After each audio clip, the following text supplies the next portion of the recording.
مساء الخير يا حلوين، عاملين ايه؟ وحشتوني قوي قوي قوي من الفيديو اللي فات. لو اول مره تشوفي القناه بتاعتي ما تنسيش تدعميني باللايك والشير والسبسكرايب وتكتبي لي كومنت حلو، واهم حاجه يا جماعه اللايك عشان دوت اللي بيرفع الفيديو. زي ما قلت لكم بقى الروتين بتاعنا النهارده مسائي شتوي، كله دفى ويعني حلو قوي قوي قوي.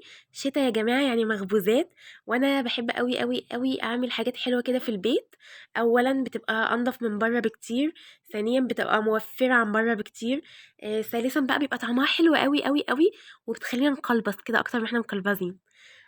فانا بعد ما اتغدينا وبخرت الدنيا عشان خاطر انا كنت ببخر عشان كنا اكلين سمك يعني. ف آه بعد الغدا بحب اكل حاجه حلوه، فانا كنت عامله الكوكيز ده، والطريقه بتاعته سايبها لكم في اخر الفيديو، يعني هتشوفوا الطريقه بتاعته كلها اخر الفيديو. هو كان كوكيز بس هو فرش كده مني شويه، فبقى يعني هو نفس قوام الكوكيز على فكره، نفس ال فاهمين الهشاشين بتاع الكوكيز خطير والله العظيم. وبجد بجد بجد اللي مش هيعمله واللي مش هيكمل الفيديو بجد هيخسر كتير قوي. ما تنسيش تاني حطي لي لايك ودعميني بيه، عشان اللايك هو اللي بيرفع الفيديو وبيخلي الناس كلها تشوف الفيديو. فانا عملت كوبايه شاي حلوه كده، وقعدت اخدت الكوكيز بتاعي، وطبعا كنت سقعانه جدا، فقلت بقى يعني كوبايه الشاي دي تقريبا هي اللي خلتني ادفى كده مع الكوكيز واقوم. قلت بقى ايه امسك الحمام، لان الحمام انا اكتر حاجه بحب يعني على طول تبقى نظيفه هي الحمام. فبصراحه ما عملتوش من فوق لتحت يعني يعني مش من فوق لتحت، بس انا مسكته برضه نضفته تنظيفه حلوه زي ما هتشوفوا معايا دلوقتي. منها ما بقاش قصرت، ومنها اللي يدخل بيتي برضه يعني الحمد لله يلاقي الحاجه نظيفه وما فيهاش اي حاجه مش نظيفه. فمسكت الحوض كده وبتاعت الصابون والحنفية، وكمان اسفة اعزكم الله يعني المرحاض يعني.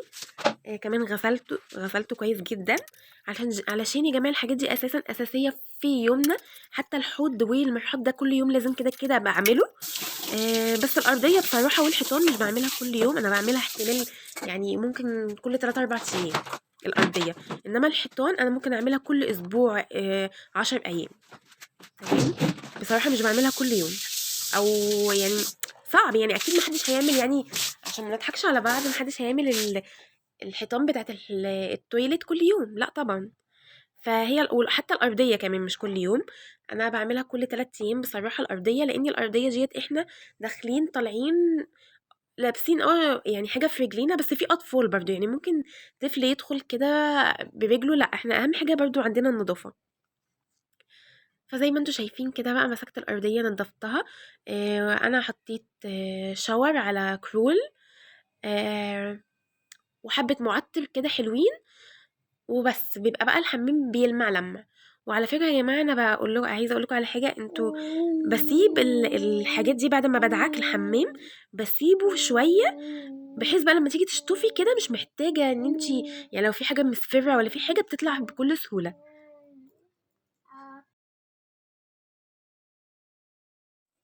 زي بقى ما انتوا شايفين يا جماعه ان هنا خلاص كنت بقى بلم الميه اللي متبقيه، برضو انا بحب قوي قوي قوي انشف الحمام بتاعي ما يبقاش فيه نقطه ميه.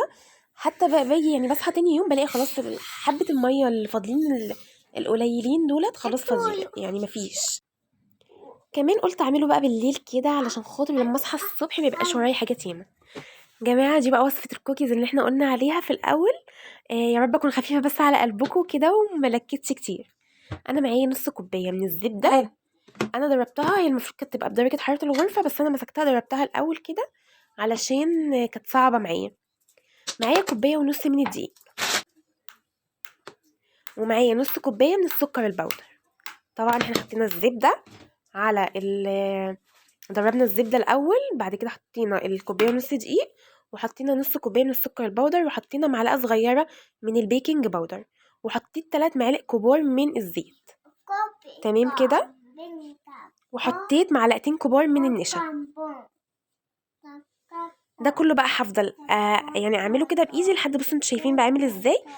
كله اتغلف بالزبده اللي انا عاملاها، يعني كل الدقيق والحاجات اللي انا حطيتها اتغلفت بالزبده.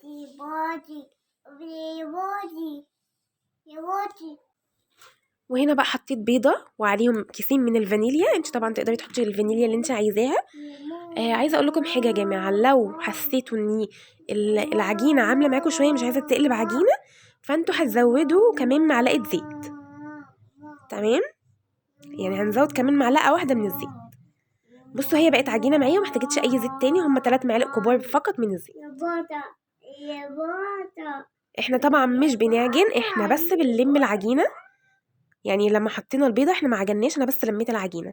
عندي دلوقتي الكورتين انا قسمتهم 2، حطيت معلقه من الدقيق على الكوره دي ومعلقه من الكاكاو على الكوره التانية.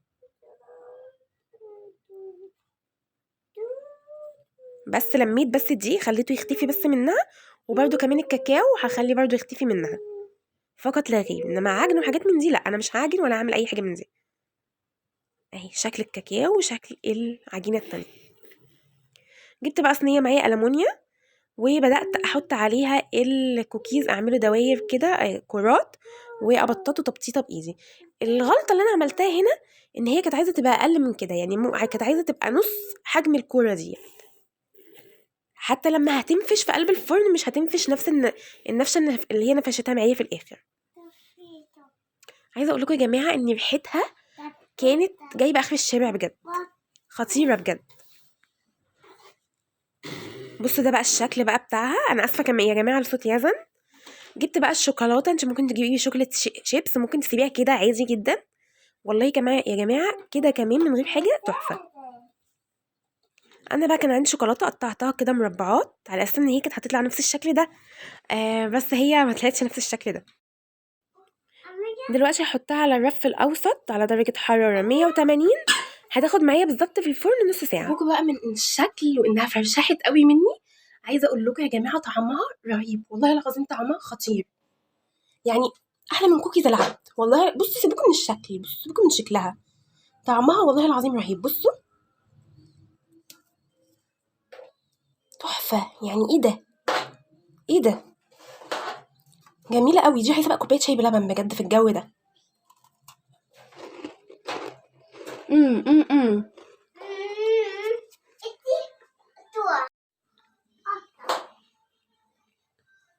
شايفين هو بسكوت، يعني هو بسكوت مش كوكيز، شبه البسكوت كده، جميل خطير.